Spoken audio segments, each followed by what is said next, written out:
Geo is back! With the full kit of Zibai and the introduction of Lunar Crystallise, the Geo element is, lack of a better word, completely broken.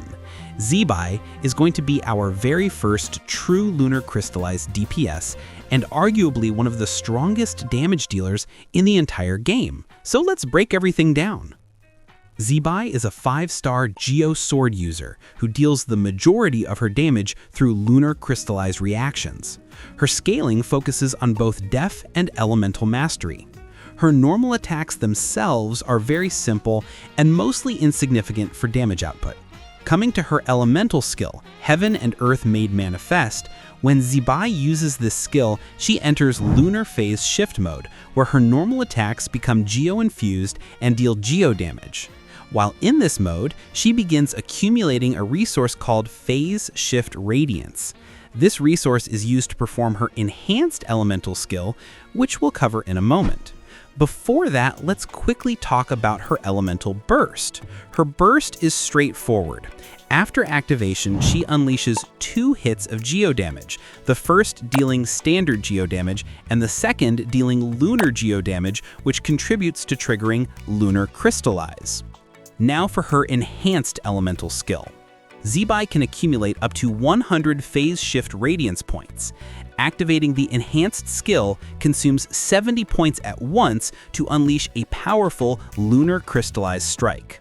Casting her standard skill immediately grants 10 points. Her normal and charged attacks generate 5 points per hit, but the most efficient way to charge her meter is by triggering Lunar Crystallise, which grants 35 points instantly, meaning only 2 Lunar Crystallise reactions are required to fully charge her enhanced skill.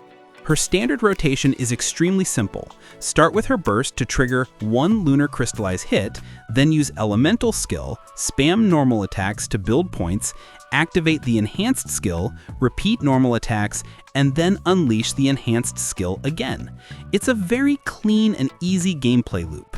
Before moving into her passives, quick reminder, if you want to start farming for her now, we're running our 8K subscribers giveaway where you can win a free Welkin. Full details are in the description. Also, Loot Bar currently has massive discounts running, making it the cheapest top-up option available, with extra limited time discount for the banners. Just click the link below to get insane discounts. Now onto her passives. As mentioned earlier, Zibai scales heavily from defense. Her first passive converts 40% of her defense into bonus damage after using her enhanced skill. Her second passive grants up to 14% additional Lunar Crystallise damage bonus. Her third passive increases both elemental mastery and defense based on party composition, granting additional EM for Hydro teammates and defense for Geo teammates. Gameplay-wise, she remains extremely easy to use, similar to characters like Chlorind or Kinich. You use her skill, spam normal attacks to generate radiance, and whenever the meter fills, you activate her enhanced skill to unload massive damage. For her build, her best in-slot artifact set is the 4-piece Knight of the Sky. Since she scales with both Def and EM, your stat priority is Crit first, then Def Sands and Def Goblet, aiming to stack Elemental Mastery through substats. Now talking about weapons, her signature weapon is excellent. It provides 88% crit damage, defense scaling, and a massive 64% Lunar Crystallise damage bonus, making it an extremely strong option. Since she is a defense scaling unit, multiple weapon options work well, including Shilonen's signature, Chiori's weapon, and even the Natlan craftable sword. Interestingly, that Natlan craftable option synergizes extremely well with Zibai's cooldown timings and may end up being one of her best overall free-to-play weapon choices. Now, let's discuss her team options and how Lunar Crystallise actually functions. Normally, reacting Hydro with Geo produces standard Crystallise, but when you slot either Zibai or Columbina into your team, the reaction is converted into Lunar Crystallise instead. This means only Hydro plus Geo reactions can trigger Lunar Crystallise, so pairing Zibai with a Hydro character is mandatory for her optimal playstyle. During Ascendant Gleam, which activates when 2 nod-krai units are present, Zibai gains additional buffs. Her N4 attack triggers an extra Lunar Crystallise reaction, generating even more phase shift radiance points. This boosts both her damage output and the frequency of her enhanced skill. Because of this, you always want to pair Zibai with at least one other nod-krai unit. Currently, the primary options include Columbina, the new 4-star Illuga, and Ino as Hydro supports. Since Zibai benefits from running full Hydro and Geo setups due to her passive granting defense and elemental mastery bonuses, these elements maximize her potential. In terms of team compositions, her current best team revolves around Columbina and Illuga. Together, they provide constant Hydro application while granting Zibai the highest possible elemental mastery and massive lunar damage bonuses. Columbina provides extremely strong buffs here, especially through her burst and base lunar reaction bonuses. If you haven't seen Columbina's kit breakdown yet, make sure to check that video on screen. For the 4th slot, you have multiple strong options. Teams with Goru reach around 145,000 DPS, currently one of the highest overall team values, especially considering that most players cannot consistently perform double dash cancel inputs on Mavuika. Teams including Zhongli perform similarly at roughly 144,000 DPS. These calculations are done assuming C2 Illuga, as most players will not reach C6.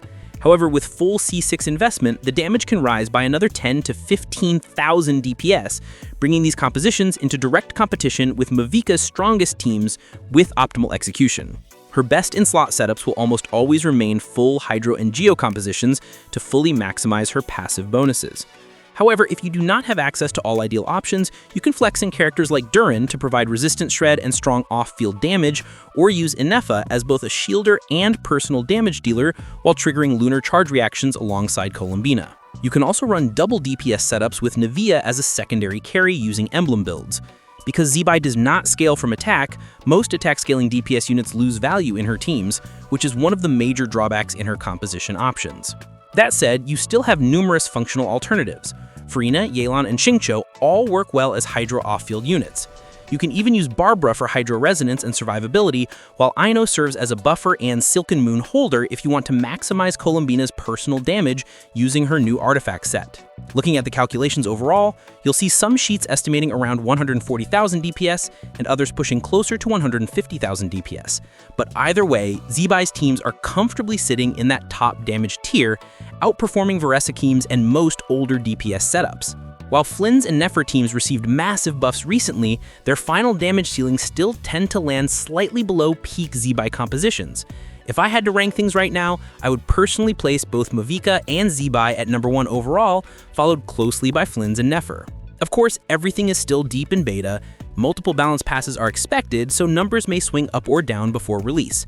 As always, we'll be making updated coverage as changes come in, so stay tuned.